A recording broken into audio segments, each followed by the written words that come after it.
Hello Mtanzania, kama ndio kwa mara ya kwanza unatufuatilia Mafie TV, usisahau neno subscribe, like, comment, share kwa ajili ya kuendelea kupata habari mbalimbali ambazo sitakuwa tunakuwekea hapa. Huu ni uchambuzi kuhusiana na mchezo ambao umechezwa na Simba katika kombe la shirikisho barani Afrika katika ngazi ya finali, mchezo ambao umetamatika katika uwanja wa New Amani pale Zanzibar, Simba akipoteza kombe akiwa katika ardhi ya nyumbani. Sasa mchezo ambao umetamatika kwa kwenda sare ya goli 1-1. Mapema sana Simba alifunga goli kwa kupitia Mutale, lakini CDA amekuja kuisawazishia RC Berkane na scoreboard kusoma 1-1. Simba akiwa kwenye umiliki wa hali ya juu ya mpira.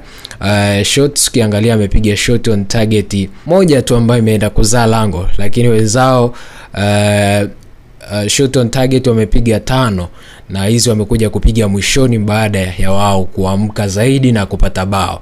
Sasa tukiangalia kitakwimu, kidata, jinsi ambavyo wachezaji wa Simba walikuwa leo, of course Simba wamekuwa katika kiwango cha bora sana cha hali ya juu.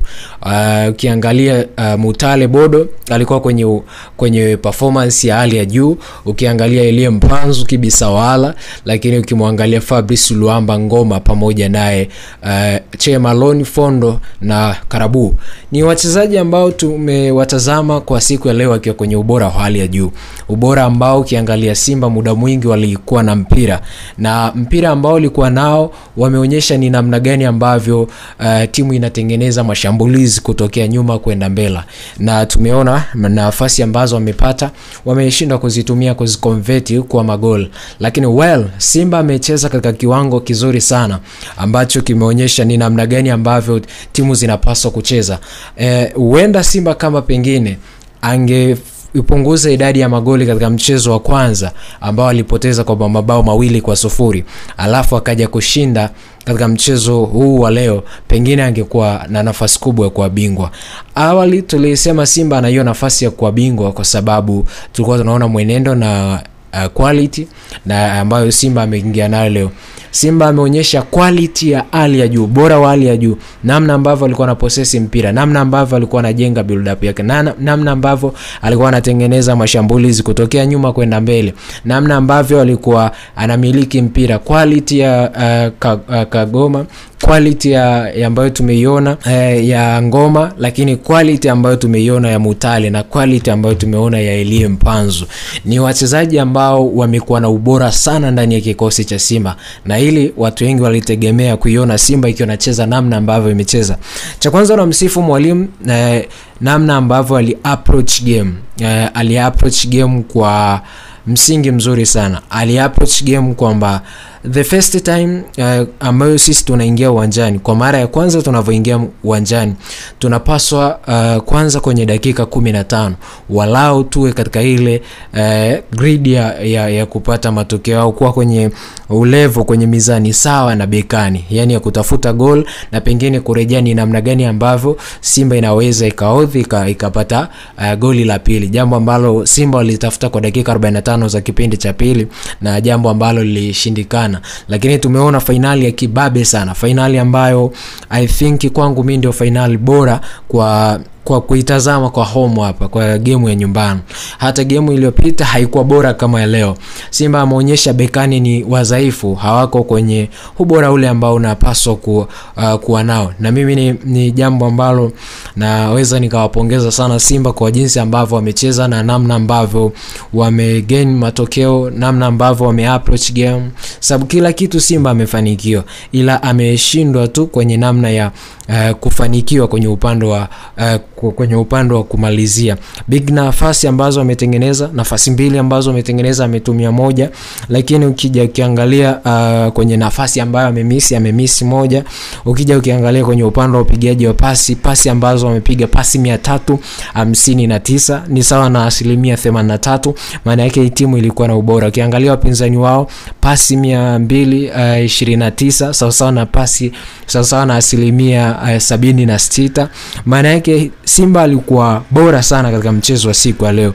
Kiangalia hata kwenye kona, Simba kapiga kona nyingi, kona takriban 6, wapinzani wao wamecheza kona 3 tu. Kwa hiyo Simba walikuwa bora sana katika mchezo wa siku ya leo.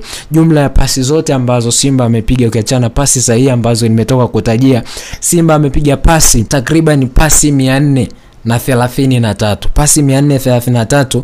Ukiangalia wapinzani wao wamepiga pasi 303, yani imewazidi pasi 100. Ukija kuangalia pasi ambazo zimekiwa ni pasi accuracy, pasi 359, sasa na 83%, huko wapinzani wao pasi accuracy 76, sawa na pasi 200, sawa sana pasi 229. Ukiangalia ona mpira ambao Simba amemiliki ukakaa mguuni mara 236, wapinzani 156. Kwa hiyo Simba amekuwa bora kwenye defending. Kiangalia amedefend vizuri sana kwa 71%, dhidi ya wapinzani wao unaweza kuwasifu wao wamedefend vizuri zaidi, takriban 92 kwenye mipira ambayo imekuwa imeoff na tackling na block ambazo amecheza, clearance ambazo amecheza. Yes, na unaweza kawapa hiyo doubt. Na kwa nini Simba unasema kwa leo amekuwa bora sana? Ni kwa kutokana na aina ya jinsi ambavyo approach game. Lakini wachezaji ambao unaweka kwenye status nzuri ni Elie Mpanzu, lakini Yasin Jabiri ambaye amekuwa kwenye ubora wa hali ya juu, the way alikokuwa anapokea mpira. Lakini kuna Fabrice Luamba Ngoma, wachezaji ambao wametengeneza chance, wamezicreate. Kuna Fabrice Luamba Ngoma, kuna Joshua Mutale Budo, lakini kuna Salmani Sabi ambaye amefunga goli mwishoni kabisa. Lakini ukija kwenye top shots ambaye amepiga shots nyingi, kuna Jean Chazi Awa ambaye amepiga hizo shots 2, kuna Yusuf Mahiri ambaye amepiga 1 kwa upande wa bekani, Yasin Jabiri amepiga 1. Lakini ukija kwa upande wa pass success, kuna Chamu Karabwa ambaye kwa upande wa Simba amepiga pasi 73, sawa sana asilimia 70 na sawa sana asilimia 91 kwa upande wa mabeki. Lakini kuna Fabrice Luamba Ngoma amepiga pasi za mafanikio 49, sawa na asilimia 86. Lakini kuna Chema Lone, hawa ni wote ni defensive, pasi 45, sawa na asilimia 85. Kwa hiyo unaona namna gani ambavyo Simba ilivyokuwa. Lakini ukija ukiangalia kwa wachezaji ambao wame dribble vizuri, kuna Yusuf Wairi, lakini uwezi kumwacha Joshua Mutale, kadribo 3 yani bora, sawa sana asilimia 75. Moja ya mchezaji ambaye hakupewa imani kubwa na Simba, lakini tumeona namna gani ambavyo wame approach game wenyewe, na leo amecheza. Mwalimu wa Simba unaweza kusema one of the best coach in Africa for now, jinsi ambavyo anaifundisha Simba na jinsi ambavyo Simba imekuwa ina turn na jinsi ambavyo inakuwa inacheza. Lakini kuna mtu ambaye hapa hatuja kwenye upande wa touch, kuna mtu anaitwa Chamu Karabwa, one of the best defender ambaye anajua namna gani ya kucheza akiwa na mpira. Amegusa mpira mara 92 na Fabrice Luamba Ngoma yeye amecheza vizuri, amegusa mpira mara 67 na amekuwa na mafanikio. Lakini kuna Jean Chazawa ambaye amegusa mpira mara 61 na unaona namna gani ambapo tackling owner ambaye ameongoza ni Fabrice Luamba Ngoma, tumeziona ambazo amecheza takriban 5, sasa na asilimia 83. Lakini ukija kwa Abdel Asas wa Esperance wa Bekani 3, sasa na asilimia 100. Of course unaweza kumpa hivyo kwa sababu ya timu yake imewin. Ukija kuna Yusuf Mahiri unaweza kumpa hivyo kwa sababu ya timu yake imewin. Lakini kuna Yusuf Mahiri, lakini kuna Shomari Kapombe, lakini kuna Hamza Mous, lakini kuna Ayubu Kairi, lakini kuna Adif Taif, lakini vile vile kuna Chema Lone na Lamine Kamara mara 1. Hawa ni wachezaji ambao waangalia specific inaonyesha kabisa kwamba today walikuja kwa ajili ya kudefense na namna ya kupata matokeo ambayo yalikuwa bora, na wao wamekuwa hapo bora. Unaweza kupongeza Simba, lakini unaweza kupongeza Berkane zaidi. Wao wamekuwa bora kwenye msimu na wamefanikiwa kuchukua taji ambalo wao walikuwa wanalihitaji, ambapo kwenye last season walipoteza taji hili kwa Zamalek ambayo alitolewa na Stellenbosch ya pale Afrika Kusini. Lakini for now Confederation Champions ni RC Berkane kutokea Morocco.